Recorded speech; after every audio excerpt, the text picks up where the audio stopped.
Hi hello family, ಎಲ್ಲರಿಗೂ ಅಮ್ಮಾಸ್ ಕೈರುಚಿ ಚಾನಲ್ಗೆ ಸ್ವಾಗತ. ಇದೇನಪ್ಪ ಮೊಸರನ್ನ ತೋರಿಸ್ತಾ ಇದ್ದಾರೆ ಅಂದ್ಕೊಂಡ್ರಾ? ಖಂಡಿತವಾಗ್ಲೂ ಇಲ್ಲ. ಇವತ್ತು ನಾವು ತೋರಿಸ್ತಿರೋಂಥ ರೆಸಿಪಿ ಗ್ಯಾಸ್ಟ್ರಿಕ್ ಸಮಸ್ಯೆಗೆ ರಾಮಬಾಣ ಅಂತಲೇ ಹೇಳ್ಬೋದು. ಒಂದು ಒಳ್ಳೆ ಮನೆಮದ್ದು ರೆಸಿಪಿ ಇದಾಗಿದೆ. ಸೊ ಲಾಸ್ಟ್ ಟೈಮು ನಮ್ಮ ಚಾನಲ್ನಲ್ಲಿ ನಾವು ಹುರುಳಿ ಕಾಳಿನ ಮನೆಮದ್ದು ರೆಸಿಪಿ ಗ್ಯಾಸ್ಟ್ರಿಕ್ ಪ್ರಾಬ್ಲಮ್ ಇರೋರಿಗೆ ತೋರಿಸಿದ್ದೋ.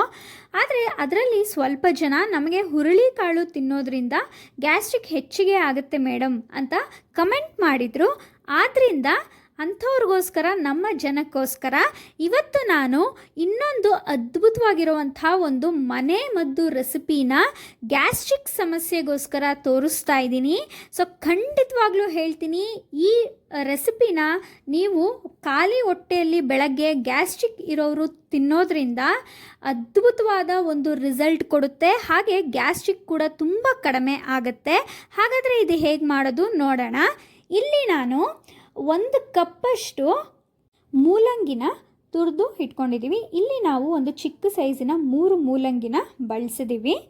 ಇಲ್ಲಿ 1 ಕಪ್ಪಷ್ಟು ಮೊಸರನ್ನ ತೊಗೊಂಡಿದ್ದೀವಿ. ಆದರೆ ನೀವು ತೊಗೊಬೇಕಾದ್ರೆ ಗಟ್ಟಿ ಮೊಸರನ್ನ ನೀವು ತೊಗೊಬೇಕಾಗತ್ತೆ. ಯಾಕೆ ಅಂದರೆ ಮೂಲಂಗಿಲೂ ಕೂಡ ನೀರಿನ ಅಂಶ ಇರೋದ್ರಿಂದ ನಾವು ತೆಳ್ಳಗಿರೋವಂಥ ಮೊಸರನ್ನ ತೊಗೋಬಾರ್ದು. ಆದ್ದರಿಂದ ಗಟ್ಟಿ ಮೊಸರನ್ನ ತೊಗೊಳ್ಳಿ. ನಮಗೆ ಗಟ್ಟಿ ಮೊಸರು ಸಿಗದೇ ಇರೋ ಕಾರಣದಿಂದ ನಾವಿಲ್ಲಿ ಮಾಮೂಲಿ ಮೊಸರನ್ನೇ ತೊಗೊಂಡಿದ್ದೀವಿ. ಇಲ್ಲಿ ಸ್ವಲ್ಪ ದಾಳಿಂಬೆನ ತೊಗೊಂಡಿದ್ದೀವಿ. ಸೊ ದಾಳಿಂಬೆ ಹಾಕೋದ್ರಿಂದ ರುಚಿ ತುಂಬ ಚೆನ್ನಾಗಿರುತ್ತೆ, ಹಾಗೂ ಸ್ವಲ್ಪ ಸ್ವೀಟ್ನೆಸ್ ಅನ್ನೋದು ಬರುತ್ತೆ. ಸ್ವಲ್ಪ ಕೊತ್ತಂಬರಿ ಸೊಪ್ಪು, ಸ್ವಲ್ಪ ಕರಿಬೇವಿನ ಸೊಪ್ಪು, ಸ್ವಲ್ಪ ಜೀರಿಗೆ, ಹಾಗೆ ಸಾಸಿವೆ ಎರಡೂ ಕೂಡ ತೊಗೊಂಡಿದ್ದೀವಿ. ಹಾಗೆ ಕಡಲೆಬೇಳೆ ಸ್ವಲ್ಪ, ಹಾಗೆ ಉದ್ದಿನ ಬೇಳೆನೂ ಕೂಡ ಸ್ವಲ್ಪ ತೊಗೊಂಡಿದ್ದೀವಿ. ಇದು ಇಂಗು ಬಂದು ಆಪ್ಷನಲ್, ಬಟ್ ಹಾಕ್ಕೊಳ್ಳಿ. ಇಂಗು ಹಾಕ್ಕೊಳ್ಳೋದ್ರಿಂದ ಅಜೀರ್ಣ ಸಮಸ್ಯೆ ದೂರ ಆಗುತ್ತೆ, ಹಾಗೆ ಚೆನ್ನಾಗಿ ಜೀರ್ಣ ಆಗೋಕ್ಕೆ ಸಹಾಯ ಮಾಡುತ್ತೆ. ಸ್ವಲ್ಪ ಉಪ್ಪು ಮತ್ತು ಇಲ್ಲಿ ಸ್ವಲ್ಪ ಎಣ್ಣೆನ ಬಳಸಿದ್ದೀವಿ. ಇಷ್ಟು ಪದಾರ್ಥಗಳು ಬೇಕಾಗುತ್ತೆ ಅಷ್ಟೇ. ಈಗ ಹೇಗೆ ಮಾಡೋದು ನೋಡೋಣ.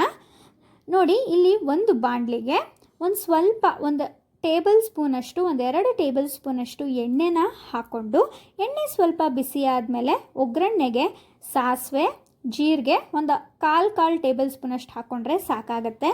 ಇದ್ರ ಜೊತೆಗೆ ಕಡಲೆಬೇಳೆ, ಉದ್ದಿನಬೇಳೆ, ಹಾಗೆ ಸ್ವಲ್ಪ ಹಿಂಗನ್ನು ಕೂಡ ಹಾಕ್ಕೊಂಡು ಇದನ್ನು ಎಣ್ಣೆಯಲ್ಲಿ ಸ್ವಲ್ಪ ಚೆನ್ನಾಗಿ ಫ್ರೈ ಮಾಡ್ಕೊಬೇಕು. ಕಡಲೆಬೇಳೆ, ಉದ್ದಿನಬೇಳೆ ಸ್ವಲ್ಪ ಕಲರ್ ಚೇಂಜ್ ಆಗಬೇಕು. ಇದಾದಮೇಲೆ ಇದಕ್ಕೆ ಸ್ವಲ್ಪ ಕರಿಬೇವಿನ ಸೊಪ್ಪು ಕೂಡ ಹಾಕ್ಕೊಂಡು ಸ್ಟವ್ ಆಫ್ ಮಾಡಿದ್ರೆ ಆಯಿತು, ಒಗ್ಗರಣೆ ರೆಡಿ ಆಗುತ್ತೆ. ಈಗ ಒಂದು ದೊಡ್ಡ ಬೌಲ್ಗೆ 1 ಕಪ್ಪಷ್ಟು ಮೊಸರನ್ನ ಹಾಕೋತಾ ಇದ್ದೀವಿ. ದಯವಿಟ್ಟು ನೀವು ಹಾಕ್ಕೊಬೇಕಾದ್ರೆ ಗಟ್ಟಿ ಮೊಸರನ್ನ ಬಳಸಿ.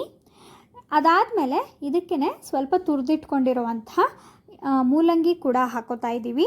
ಹಾಗೆ ಸ್ವಲ್ಪ ಕೊತ್ತಂಬರಿ ಸೊಪ್ಪು ಮತ್ತು ಸ್ವಲ್ಪ ಉಪ್ಪನ್ನು ಹಾಕ್ಕೊಳ್ಳಿ. ಯಾಕೆ ಅಂದರೆ ಮೂಲಂಗಿಲಿ ಉಪ್ಪಿನ ಅಂಶ ಆಗಲೇ ಇರುತ್ತೆ, ಆದ್ದರಿಂದ ಸ್ವಲ್ಪ ಉಪ್ಪನ್ನು ಹಾಕೋಬೇಕು, ಇಲ್ಲ ಉಪ್ಪು ಜಾಸ್ತಿ ಆಗುತ್ತೆ.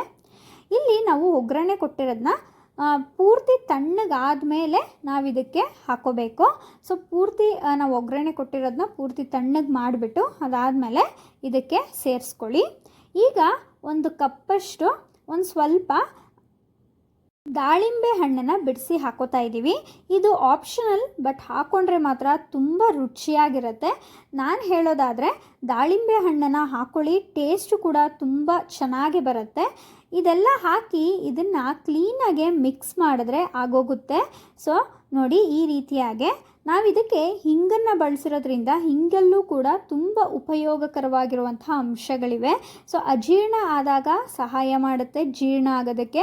ಹಾಗೆ ನಿಮ್ಗೇನಾದ್ರು ತೇಗು ಹೆಚ್ಚಿಗೆ ಬರ್ತಾ ಇದ್ರೆ ಕೂಡ ಅದನ್ನು ಕೂಡ ಕಡಿಮೆ ಮಾಡುತ್ತೆ. ನೋಡಿದ್ರಲ್ಲ, ಎಷ್ಟು ಸುಲಭವಾಗಿ ಒಂದು ಗ್ಯಾಸ್ಟ್ರಿಕ್ಗೆ ಮನೆಮದ್ದು ರೆಸಿಪಿ ರೆಡಿಯಾಗಿದೆ. ಇದನ್ನು ನೀವು ಗ್ಯಾಸ್ಟ್ರಿಕ್ ಸಮಸ್ಯೆ ಹೆಚ್ಚಾದಾಗ ಬೆಳಗ್ಗೆ ಹೊತ್ತು ಖಾಲಿ ಹೊಟ್ಟೆಯಲ್ಲಿ ಈ ರೀತಿಯಾಗಿ ಮಾಡಿ ತಿನ್ನೋದ್ರಿಂದ ನಿಮ್ಮ ಗ್ಯಾಸ್ಟ್ರಿಕ್ ಸಮಸ್ಯೆ, ಅಜೀರ್ಣ ಸಮಸ್ಯೆ ಅಥವಾ ತೇಗು ಹೆಚ್ಚಾಗಿ ಬರ್ತಿದ್ರೆ, ಸೊ ಗ್ಯಾಸ್ಟ್ರಿಕ್ ಸಮಸ್ಯೆಗೆ ಏನೇ ಆಗಿದ್ರೂ ಕೂಡ ಖಂಡಿತವಾಗ್ಲೂ ಆಗಿಂದಾಗ್ಲೇ ದೂರ ಆಗುತ್ತೆ. ಇದು ನನ್ನ ಸ್ವಂತ ಅನುಭವ. ನನ್ನ ಮೇಲೆ ನಾನು ಪ್ರಯೋಗ ಮಾಡಿದ ಮೇಲೆ ನಾನು ಈ ವಿಡಿಯೋ ಮಾಡ್ತಾ ಇರೋವಂಥದ್ದು. ಸೊ ಈಗ ಗ್ಯಾಸ್ಟ್ರಿಕ್ ಸಮಸ್ಯೆ ಅನ್ನೋದು ಎಲ್ಲರಲ್ಲೂ ಕೂಡ ತುಂಬ ಹೆಚ್ಚಾಗಿ ಕಾಡ್ತಾ ಇದೆ. ಆದ್ದರಿಂದ ಯಾವಾಗಲೂ ಕೂಡ ಹೊರಗಡೆ ಮಾತ್ರೆ ತಂದು ತಿನ್ನೋದು ಅಷ್ಟು ಒಳ್ಳೆಯದಲ್ಲ. ಈ ರೀತಿಯಾಗಿ ಹಳೆ ಕಾಲದಲ್ಲಿ ನಮ್ಮ ಹಿರಿಯರು ಮಾಡ್ಕೊಂಬಂದಿರೋ ಥರ ಒಳ್ಳೆ ಮನೆಮದ್ದನ್ನು ನೀವು ಮನೆಯಲ್ಲೇ ಮಾಡಿ ನಿಮ್ಮ ಸಮಸ್ಯೆ, ಆರೋಗ್ಯದ ಸಮಸ್ಯೆ ಏನೇ ಇದ್ದರೂ ಕಡಿಮೆ ಮಾಡ್ಕೊಳ್ಳಿ, ನ್ಯಾಚುರಲ್ಲಾಗೆ ಕಡಿಮೆ ಮಾಡ್ಕೊಳ್ಳಿ. ಸೊ ಈ ರೆಸಿಪಿ ನಮ್ಮ ಜನಕ್ಕೆಲ್ಲರಿಗೂ ಉಪಯೋಗ ಆಗಲಿ ಅನ್ನೋ ಒಂದು ಕಾರಣದಿಂದ ನಾನು ಈ ಒಂದು ಒಳ್ಳೆ ರೆಸಿಪಿನ ತೋರಿಸ್ತಾ ಇದ್ದೀನಿ. ಖಂಡಿತವಾಗ್ಲೂ ಈ ರೆಸಿಪಿ ಗ್ಯಾಸ್ಟ್ರಿಕ್ ಇರೋರು ಟ್ರೈ ಮಾಡಿ ನೋಡಿ, ತುಂಬ ಉಪಯೋಗ ಆಗುತ್ತೆ. ನನಗಂತೂ ತುಂಬ ಉಪಯೋಗ ಆಗಿದೆ, ಆದ್ದರಿಂದ ಈ ವಿಡಿಯೋ ಮಾಡ್ತಾ ಇದ್ದೀನಿ. ಈ ರೆಸಿಪಿ ನಿಮಗೆಲ್ಲ ಉಪಯೋಗ ಆಗುತ್ತೆ ಅಂತ ಭಾವಿಸ್ತೀನಿ. ನಿಮ್ಮ ಫ್ರೆಂಡ್ಸ್ ಆ್ಯಂಡ್ ಫ್ಯಾಮಿಲಿ ಯಾರಿಗೆ ಈ ಗ್ಯಾಸ್ಟ್ರಿಕ್ ಸಮಸ್ಯೆ ಇದ್ದರೂ ದಯವಿಟ್ಟು ಈ ವಿಡಿಯೋನ ಶೇರ್ ಮಾಡಿ. ಅವ್ರಿಗೂ ಕೂಡ ಈ ವಿಡಿಯೋಯಿಂದ ಹೆಲ್ಪ್ಫುಲ್ ಆಗ್ಬೋದು, ಸಹಾಯ ಆಗ್ಬೋದು ಅಂತ ಹೇಳ್ತೀನಿ. ಹಾಗೆ ಈ ರೆಸಿಪಿಯ ರುಚಿ ವಿಚಾರಕ್ಕೆ ಬಂದರೆ ತುಂಬ ಚೆನ್ನಾಗಿರುತ್ತೆ ತಿನ್ನೋದಕ್ಕೆ. ಸೊ ಅದ್ಭುತವಾಗಿರುತ್ತೆ ರುಚಿನೂ ಕೂಡ. ಒಂದು ಸಲ ನೀವು ಕೂಡ ಟ್ರೈ ಮಾಡಿ, ನಿಮ್ಮ ಗ್ಯಾಸ್ಟ್ರಿಕ್ ಸಮಸ್ಯೆ ಏನೇ ಇದ್ರೂ ನೀವು ದೂರ ಮಾಡ್ಕೊಬೋದು. ಸೊ ಈ ರೆಸಿಪಿ ನಿಮಗೆಲ್ಲ ಇಷ್ಟ ಆಗಿದೆ ಅಂತ ಭಾವಿಸ್ತೀನಿ. ಇಷ್ಟ ಆಗಿದರೆ ಅಮ್ಮಾಸ್ ಕೈರುಚಿ ಚಾನಲ್ನ ಸಬ್ಸ್ಕ್ರೈಬ್ ಮಾಡ್ಕೊಳ್ಳಿ. ಹಾಗೆ ಲೈಕ್, ಶೇರ್, ಕಮೆಂಟ್ ಮಾಡೋದನ್ನ ಮರಿಬೇಡಿ. ಈ ವಿಡಿಯೋ ನೋಡಿದ್ದಕ್ಕಾಗಿ ಎಲ್ಲರಿಗೂ ಧನ್ಯವಾದಗಳು.